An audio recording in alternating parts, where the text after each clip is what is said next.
Hi everyone, this is Dr. Avani Ratan, your faculty at Conceptual Psych, and today we are going to cover up the topic pro-social behavior. So what is pro-social behavior? Pro-social behavior refers to the actions by individuals that help others, often with no immediate benefit to the helpers themselves.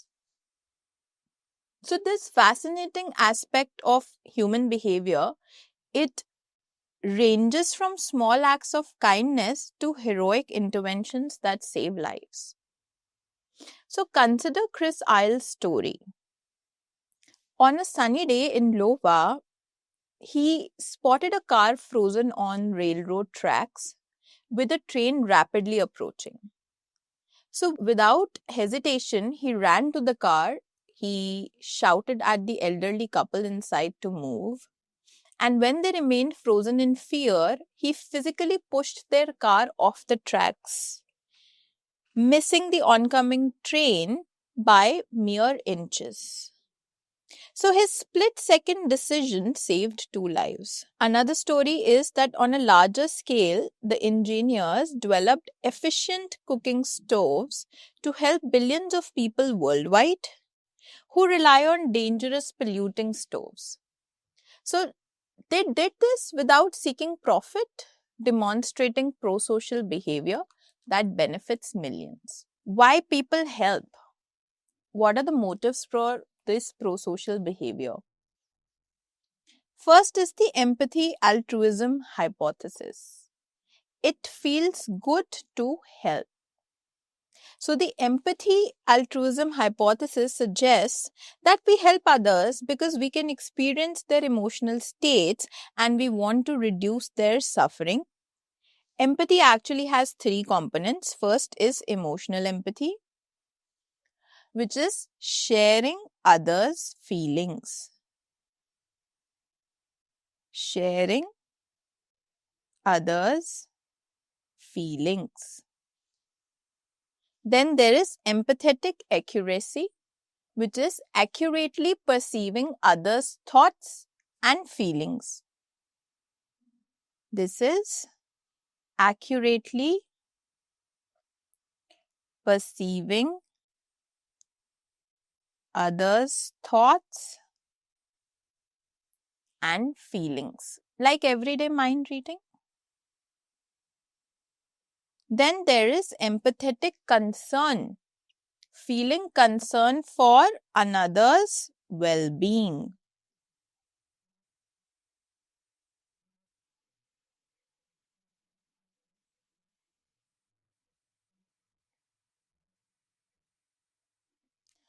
So, when you see a friend crying after a breakup, you might feel their sadness, which is emotional empathy. You understand why they're upset? That is empathetic accuracy.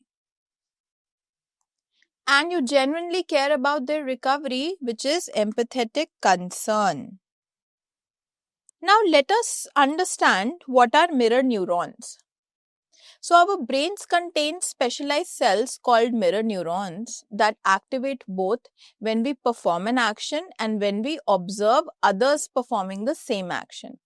So these neurons, they literally help us feel what others are experiencing, providing a biological foundation for empathy.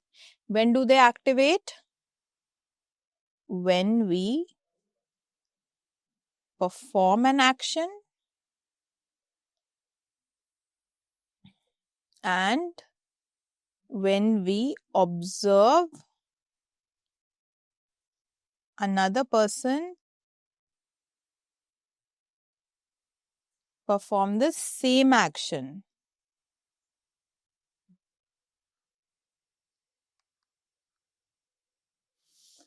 Now, coming to the Empathy-Altruism Hypothesis by Batson et al. Let's talk about Sarah. She sees a homeless man shivering in winter. She doesn't know him. She won't see him again. And nobody's watching. Yet she gives him her jacket. This is pure altruistic motivation, helping solely because someone needs him. Now, the key components are again the emotional empathy, feeling others' emotions, empathetic accuracy, understanding others' thoughts, and empathetic concern, caring about others' well being. So, people with higher empathetic accuracy have better social relationships and more friends. Then there is negative state relief, helping to feel better, Cialdini et al. So the negative state relief model, it proposes a more self-focused motivation. We help others to reduce our own negative emotions. So you're having a terrible day after failing an exam, you see someone drop their books and you help them pick that up. This act of helping makes you feel better about yourself. It temporarily relieves you from your negative mood. So we help others to elevate our own distress. So here, people in negative moods help more if helping will improve their mood. So if mood improves, one starts to help more. Now, the empathetic joy, the happiness of helping. Smith, Keating and Stotland. So the empathetic joy hypothesis suggests that we help because we enjoy seeing others' positive reactions to our assistance. So think about giving a gift to someone you care about.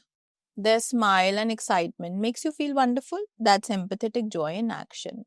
So research across 136 countries shows that people who donate to charity, they reported higher life satisfaction, which suggests that helpers high is universal across cultures.